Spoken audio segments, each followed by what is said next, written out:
ചിങ്ങം 1 കർഷക ദിനം. കാർഷിക സംസ്കാരത്തിന്റെയും ഓണക്കാലത്തിന്റെയും ഒക്കെ ഗൃഹാതുര സ്മരണകൾ ഉണർത്തുന്ന ഒരു പുണ്യം ചിങ്ങം കൂടി. ചിങ്ങം 1 മലയാളികൾക്ക് കർഷക ദിനമാണ് അല്ലെ. ഏവർക്കും ചിങ്ങപ്പുലരിയുടെയും കർഷക ദിനത്തിന്റെയും ആശംസകൾ. കൃഷിയും കർഷകരും ഒക്കെ അന്യം നിന്ന് പോയിക്കൊണ്ടിരിക്കുന്ന ഈ കാലഘട്ടത്തിൽ കർഷക ദിനത്തിന്റെ ആചരണം വളരെ പ്രധാനപ്പെട്ടതാണ്. വളർന്നു വരുന്ന നമ്മളുടെ പുതുതലമുറകൾക്ക് മണ്ണിന്റെ മണമുള്ള ഒരു സംസ്കാരം നമ്മൾ പകർന്നു കൊടുക്കണം അല്ലെ. അത് പകർന്നു നൽകാൻ നമ്മൾക്ക് ഓരോരുത്തർക്കും സാധിക്കട്ടെ എന്ന് ആശംസിച്ചുകൊണ്ട് എയിം സ്റ്റഡി സെന്ററിന്റെ പുതിയൊരു യൂട്യൂബ് വീഡിയോയിലേക്ക് എല്ലാവർക്കും സ്വാഗതം. നമ്മൾ ഇന്ന് കർഷക ദിനവുമായി ബന്ധപ്പെട്ട് ചില ചോദ്യങ്ങളെയാണ് പരിചയപ്പെടാനായിട്ട് പോകുന്നത്. ചിങ്ങം 1 മലയാളികള് കർഷക ദിനമായിട്ട് ആചരിക്കാറുണ്ട് അല്ലെ. അപ്പോൾ ദേശീയ കർഷക ദിനം എന്നാണ്. ദേശീയ കർഷക ദിനം ഡിസംബർ 23 ആണ്. ദേശീയ കർഷക ദിനം എന്നാണ് ഡിസംബർ 23. കർഷക ദിനവുമായി ബന്ധപ്പെട്ടിട്ടുള്ള നടത്തുന്ന ക്വിസ് പ്രോഗ്രാമുകൾക്കൊക്കെ എപ്പോഴും ചോദിക്കുന്ന ഒരു ചോദ്യമാണ് അല്ലെ. ദേശീയ കർഷക ദിനം ഡിസംബർ 23. ചരൺ സിംഗിന്റെ ജന്മദിനമാണ് നമ്മൾ ദേശീയ കർഷക ദിനമായിട്ട് ആഘോഷിക്കുന്നത് കേട്ടോ. ചരൺ സിംഗിന്റെ ജന്മദിനം. കൃഷിയുടെ ഋഷി, കൃഷി ആചാര്യൻ എന്നിങ്ങനെ അറിയപ്പെടുന്ന വ്യക്തി ആരാണ്? കൃഷിയുടെ ഋഷി അല്ലെങ്കിൽ കൃഷിയുടെ ആചാര്യൻ എന്നൊക്കെ അറിയപ്പെടുന്ന വ്യക്തി ആരാണ്? മസനോബു ഫുക്കുവോക്ക. ആരാണ്? മസനോബു ഫുക്കുവോക്ക. ബാക്കി കുറെ ചോദ്യങ്ങൾ നമുക്ക് കേട്ട് പരിചയമുള്ളതായിരിക്കും. ഇതൊക്കെ വളരെ എന്താ പറയാ റെയർ ആയിട്ട് കേൾക്കുന്നതായിരിക്കും അല്ലെ. മസനോബു ഫുക്കുവോക്ക കൃഷിയുടെ ഋഷി അല്ലെങ്കിൽ കൃഷിയുടെ ആചാര്യൻ എന്നറിയപ്പെടുന്നതാണ് മസനോബു ഫുക്കുവോക്ക. ഇനി ഇന്ത്യയിലെ എത്രാമത്തെ പഞ്ചവത്സര പദ്ധതിയാണ് കൃഷിക്ക് ഊന്നൽ നൽകിയത്? പഞ്ചവത്സര പദ്ധതികളെ കുറിച്ചൊക്കെ നമുക്ക് അറിയാം. ഓരോ പഞ്ചവത്സര പദ്ധതിയിലും നമ്മൾ ഓരോന്നിനും പ്രാധാന്യം കൊടുക്കാറുണ്ട് അല്ലെ. അപ്പൊ എത്രാമത്തെ പഞ്ചവത്സര പദ്ധതിക്കാണ് കൃഷിക്ക് ഊന്നൽ നൽകിയത്? 1ാം പഞ്ചവത്സര പദ്ധതി തന്നെയാണ്. ഒന്നാം പഞ്ചവത്സര പദ്ധതി. പഞ്ചവത്സര പദ്ധതിയുടെ തുടക്കം തന്നെ എന്തിന് പ്രാധാന്യം നൽകിക്കൊണ്ടാണ്? കൃഷിക്ക് പ്രാധാന്യം നൽകിക്കൊണ്ടാണ് നമ്മൾ തുടങ്ങുന്നത്. നമുക്കറിയാം കൃഷിക്ക് നമ്മുടെ ജീവിതത്തിൽ എത്രത്തോളം സ്വാധീനമുണ്ട് എന്നുള്ളത് അല്ലെ. 1951 1956 പഞ്ചവത്സര പദ്ധതി എന്ന് പറയുന്നത് എന്താണ്? 5 വർഷം നീണ്ടു നിൽക്കുന്നതാണ് അല്ലെ. 1951 1ാം പഞ്ചവത്സര പദ്ധതി തുടങ്ങി 56 വരെയായിരുന്നു അതിന്റെ കാലഘട്ടം എന്ന് പറയുന്നത്. അന്താരാഷ്ട്ര നെൽ വർഷമായി ഐക്യരാഷ്ട്ര സംഘടന ആചരിച്ച വർഷം. അന്താരാഷ്ട്ര നെൽ വർഷമായിട്ട് ഐക്യരാഷ്ട്ര സംഘടന ആചരിച്ചത് 2004 ആണ്. 2004 അന്താരാഷ്ട്ര നെൽ വർഷമായിട്ട് ഐക്യരാഷ്ട്ര സംഘടന എന്ത് ചെയ്യുന്നത്? നെൽ വർഷമായിട്ട് ആചരിച്ചത്. ഏത് വർഷം? 2004. അടുത്തത് കേരളത്തില് ഏറ്റവും കൂടുതൽ നെല്ല് ഉൽപാദിപ്പിക്കുന്ന ജില്ല പാലക്കാട്. എല്ലാ പരീക്ഷകൾക്കും ചോദ്യങ്ങൾക്കും ഒക്കെ കൃഷിയുമായി ബന്ധപ്പെടുത്തി ചോദിക്കുന്ന ചോദ്യമാണിത് അല്ലെ. നെല്ല് ഏറ്റവും കൂടുതലായി ഉൽപാദിപ്പിക്കുന്ന ജില്ല ഏതാണ്? പാലക്കാട്. കേരളത്തിന്റെ നെല്ലറ എന്നറിയപ്പെടുന്ന സ്ഥലം. പക്ഷെ നെല്ല് ഏറ്റവും കൂടുതൽ ഉൽപാദിപ്പിക്കുന്നത് പാലക്കാടാണെങ്കിലും കേരളത്തിന്റെ നെല്ലറ എന്നറിയപ്പെടുന്ന സ്ഥലം ഏതാണ്? കുട്ടനാടാണ് അല്ലെ. കേരളത്തിന്റെ നെല്ലറ എന്നറിയപ്പെടുന്ന സ്ഥലം കുട്ടനാട്. വളരെ ചെറുപ്പം തൊട്ട് തന്നെ നമ്മൾ പഠിച്ചു വരുന്ന ഒരു വാക്കാണ് കേരളത്തിന്റെ നെല്ലറ. ഏതാണ്? കുട്ടനാട്. കേരളത്തിൽ ഏറ്റവും കൂടുതൽ നെല്ല് ഉൽപാദിപ്പിക്കുന്നത് പാലക്കാടും കേരളത്തിന്റെ നെല്ലറ എന്നറിയപ്പെടുന്നത് ഏതാണ്? കുട്ടനാടുമാണ്. കേരളത്തില് കൃഷി ചെയ്യപ്പെടുന്ന ഔഷധ ഗുണമുള്ള നെല്ലിനം ഏതാണ്? ഞവരയാണ്. ഔഷധ ഗുണമുള്ള നെല്ലിനമാണ് ഇതെന്ന് പറയുന്നത് ഞവര. കേരളത്തിൽ ഉൽപ്പാദിപ്പിക്കപ്പെടുന്ന ഔഷധ ഗുണമുള്ള നെല്ലിനമാണ് ഞവര. നെല്ലിനം ഒരുപാടുണ്ട്. കുറേ നെല്ലിനങ്ങള് അരി കാര്യങ്ങളൊക്കെ നമുക്ക് എന്ത് ചെയ്യാം അറിയാം. അതില് ഉൽപ്പാദിപ്പിക്കപ്പെടുന്നതില് ഔഷധ ഗുണമുള്ളത് ഏതാണ്? ഞവരയാണ്. എല്ലാ കാർഷിക വിളകളുടെയും ഗുണമേന്മ ഉറപ്പാക്കുന്നതിന് ഭാരത സർക്കാർ നൽകുന്ന അംഗീകൃത മുദ്ര ഏതാണ്? കാർഷിക വിളകള് എന്തുള്ളവയാണ്?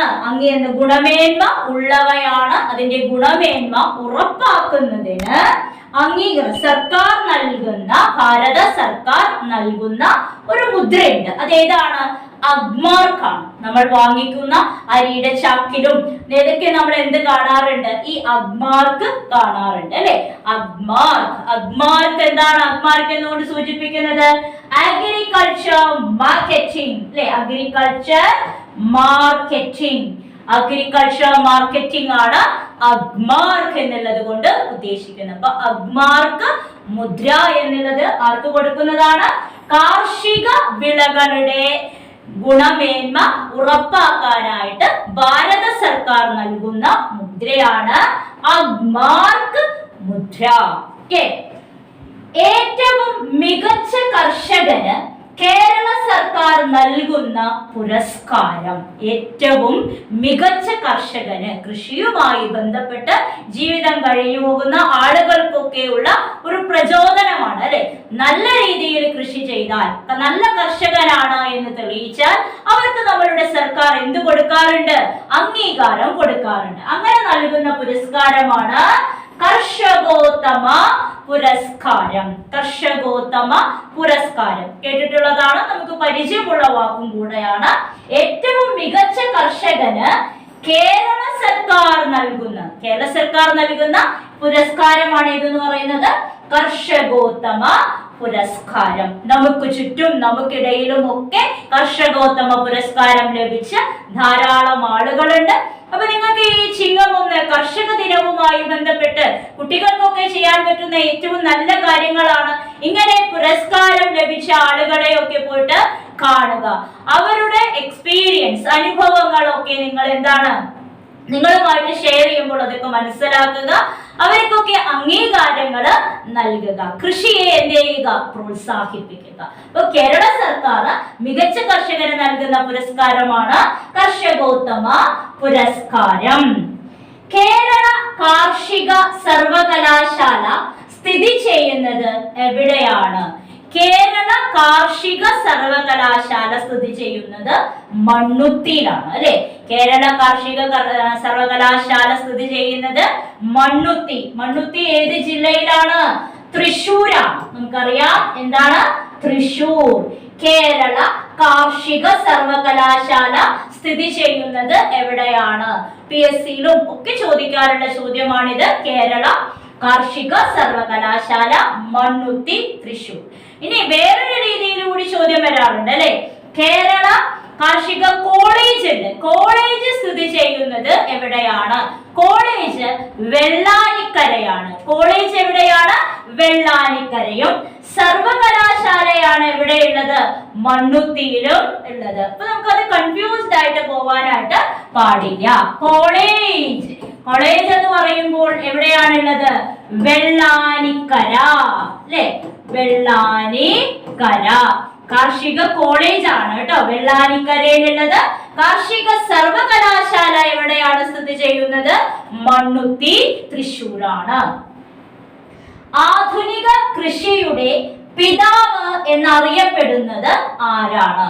ആധുനിക കൃഷിയുടെ പിതാവ് എന്നറിയപ്പെടുന്നത് നോർമൻ ബോർലോഗ്. ആരാണ്?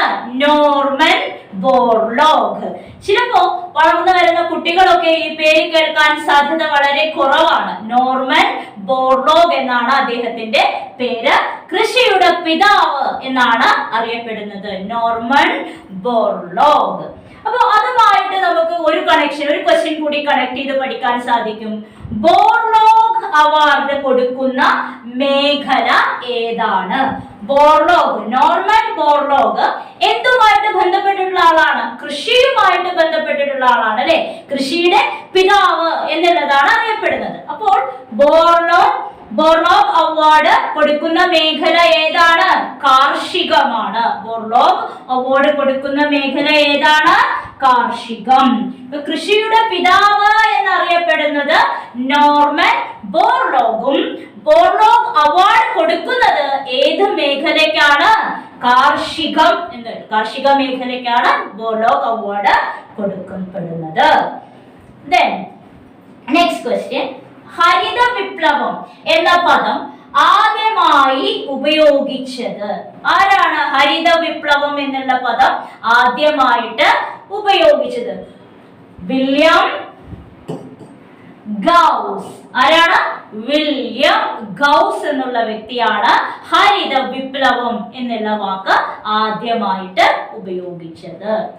ഹരിത വിപ്ലവം ആരംഭിച്ചത് എവിടെയാണ്? മെക്സിക്കോയിലാണ് ഹരിത വിപ്ലവം എന്ത് ചെയ്തത്? ആരംഭിച്ചത്. ഹരിത വിപ്ലവം തുടക്കം കുറിച്ചത് എവിടെ വെച്ചിട്ടാണ്? മെക്സിക്കോയിലാണ്. അത് ഹരിത വിപ്ലവം എന്ന പദം ആദ്യമായിട്ട് ഉപയോഗിച്ച ആളാണ് വില്യം ഗൗസ്. ഇന്ത്യൻ ഹരിത വിപ്ലവത്തിന്റെ പിതാവ്, ഇത് നമുക്ക് ഒടുക്കത്തിൽ പോലും ചോദിച്ചാൽ പറയാൻ പറ്റുന്ന ഒരു ചോദ്യമാണ് അല്ലെ. ഇന്ത്യൻ ഹരിത വിപ്ലവത്തിന്റെ പിതാവ് MS സ്വാമിനാഥൻ. ആരാണ്?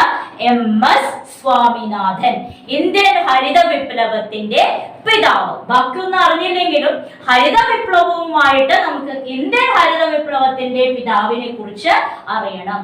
MS സ്വാമിനാഥൻ. ദേശീയ നെല്ല് ഗവേഷണ കേന്ദ്രം സ്ഥിതി ചെയ്യുന്നത് എവിടെയാണ്? ദേശീയ നെല്ല് ഗവേഷണ കേന്ദ്രം സ്ഥിതി ചെയ്യുന്നത് ഒറീസയിലെ കട്ടക് എന്ന് പറയുന്ന സ്ഥലത്താണ്. ഒറീസയിലെ കട്ടക് എന്ന് പറയുന്ന സ്ഥലത്താണ് ദേശീയ നെല്ല് ഗവേഷണ കേന്ദ്രം സ്ഥിതി ചെയ്യുന്നത്. നോക്കൂ, ഏറ്റവും കൂടുതൽ നെല്ല് ഉൽപ്പാദിപ്പിക്കുന്നുണ്ട്, കർഷകരുണ്ട്, കൃഷിക്കാരുണ്ട് എന്നൊക്കെ പറയുന്ന നമ്മളുടെ സംസ്ഥാനത്തൊന്നും അല്ല നെല്ല് ഗവേഷണം. നമ്മുടെ സംസ്ഥാനത്തല്ല ഏറ്റവും കൂടുതൽ നെല്ലുകൾ ഉൽപ്പാദിപ്പിക്കുന്നതും ഇവിടെയല്ല അല്ലെ. ഇപ്പൊ നെല്ലും അരിയും ഒക്കെ ഉണ്ടെങ്കിലും കൃഷിയൊക്കെ നമ്മുടെ സംസ്ഥാനത്ത് തകൃതിയായിട്ട് നടക്കുന്നുണ്ടെങ്കിലും പല ഗവേഷണ കേന്ദ്രങ്ങളും അല്ലെങ്കിൽ അത് റിലേറ്റഡ് ആയിട്ടുള്ള ഫാക്ടറികളും കാര്യങ്ങളും ഒക്കെ എവിടെയാണുള്ളത്? കേരളത്തിന് പുറത്താണ് ഉള്ളത്. നെല്ല് ഗവേഷണ കേന്ദ്രം, ദേശീയ നെല്ല് ഗവേഷണ കേന്ദ്രം ഒറീസയിലെ കട്ടക്കിലാണ് ഉള്ളത്. കറുത്ത പൊന്ന്, യവനപ്രിയ എന്നീ പേരുകളിൽ അറിയപ്പെടുന്നത്. കർഷക ദിനവുമായിട്ട് ബന്ധപ്പെടുത്തി നമ്മൾ പഠിക്കുമ്പോൾ നമുക്ക് കുരുമുളകിനെ ഒന്നും ഒരിക്കലും എന്ത് ചെയ്യാൻ പറ്റില്ല, ഒഴിവാക്കാനായിട്ട് പറ്റില്ല. ഈ ബ്രിട്ടീഷുകാരെ അല്ലെങ്കിൽ പോർച്ചുഗീസുകാരെ ഒക്കെ നമ്മളുടെ രാജ്യത്തേക്ക് ആകർഷിച്ചതിന്റെ പ്രധാന ഘടകങ്ങളിൽ ഒന്നാണ് അല്ലെ ഈ കറുത്ത പൊന്ന് എന്നൊക്കെ പറയുന്നത്. എന്താണ് കറുത്ത പൊന്ന്, യവനപ്രിയ എന്നറിയപ്പെടുന്നത്? ഏതാണ്? കുരുമുളകാണ്. കറുത്ത പൊന്ന്, യവനപ്രിയ എന്നീ പേരുകളിൽ അറിയപ്പെടുന്നത് ഏതാണ്? കുരുമുളകാണ്. ഏറ്റവും കൂടുതൽ നാളികേരം ഉൽപ്പാദിപ്പിക്കുന്ന കേരളത്തിലെ ജില്ല, കേരളത്തില് ഏത് ജില്ലയിലാണ് ഏറ്റവും കൂടുതൽ നാളികേരം ഉൽപ്പാദിപ്പിക്കപ്പെടുന്നത്? കോഴിക്കോടാണ്. ഏറ്റവും കൂടുതൽ നാളികേരം ഉൽപ്പാദിപ്പിക്കുന്നത് എവിടെയാണ്? കോഴിക്കോടാണ്. കേരളത്തില് ഏറ്റവും കൂടുതൽ നാളികേരം ഉൽപ്പാദിപ്പിക്കുന്ന ജില്ല കോഴിക്കോടാണ്. കേരളത്തില് ഏറ്റവും കൂടുതൽ കൃഷി ചെയ്യപ്പെടുന്ന കിഴങ്ങു വർഗം ഏതാണ്? ഇതാണ് മരച്ചീനിയാണ്. കേരളത്തില് ഏറ്റവും കൂടുതൽ കൃഷി ചെയ്യപ്പെടുന്ന കിഴങ്ങു വർഗം എന്ന് പറയുന്നത് ഏതാണ്? മരച്ചീനിയും. കേരളത്തിൽ ഏറ്റവും കൂടുതൽ മരച്ചീനി കൃഷി ചെയ്യപ്പെടുന്ന ജില്ല എവിടെയാണ്? തിരുവനന്തപുരവും ആണ്. കൃഷി ചെയ്യുന്നത് ഏറ്റവും കൂടുതൽ കൃഷി ചെയ്യുന്നത് ഏതാണ്? മരച്ചീനിയാണ്. അതുപോലെ അത് ഏറ്റവും കൂടുതൽ കൃഷി ചെയ്യപ്പെടുന്ന ജില്ല ഏതാണ്?